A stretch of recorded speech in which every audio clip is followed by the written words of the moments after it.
لو أنت في ثانوية عامة أو في كلية ومنهجك بيعتمد بشكل كبير على الحفظ أو بتحفظ وتنسى، فإن شاء الله الفيديو ده يفيدك.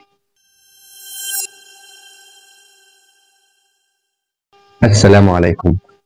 لو أنت بتقضي وقت كتير في حفظ المعلومات المطلوبة منك، فاللي هيخليك تعرف تحفظ بسهولة وتفتكر اللي أنت حفظته هي حاجة اسمها النيمونيكس أو فن الاستذكار. عشان تقدر تفتكر المعلومات اللي قرأتها أو حفظتها قبل كده، لازم الأول نعرف إزاي دماغنا بيتعامل مع المعلومات الجديدة اللي قرأناها.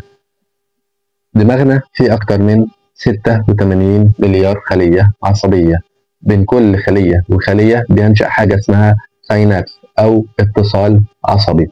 وليكن مثلا دي خلية ودي خلية، فنشأ اتصال بينهم أو ساينابس. المعلومات الجديدة اللي بنقرأها أو نحفظها بيتم تخزينها في النقطة بين الخليتين دول. فإزاي النقطة دي تكون أقوى؟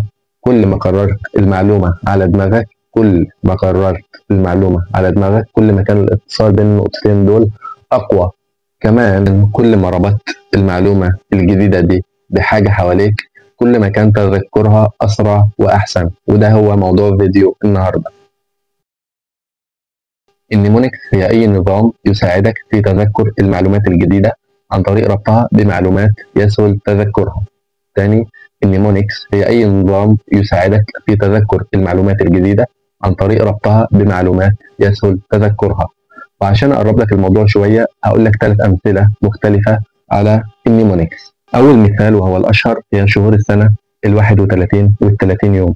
لو قلنا مثلا إن دي شهور السنة: يناير، فبراير، مارس، ابريل، مايو، يونيو، يوليو، اغسطس، سبتمبر، اكتوبر، نوفمبر، ديسمبر.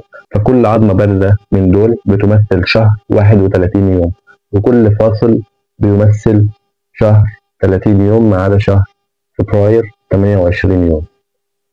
تاني مثال وهو الثلاثة اللي تخلفوا عن غزوة تبوك، اختصرناهم في كلمة مكة: مرارة ابن الربيع، كعب بن مالك، وهلال بن أمية. المثال الثالث والأخير ويمكن مرتبط شوية بالكليات الطبية: لو أنت عندك سؤال وليكن إجابته 5 نقاط، فبالتالي وقت الامتحان هيكون صعب جدا إنك تفتكر ال5 نقاط كلهم.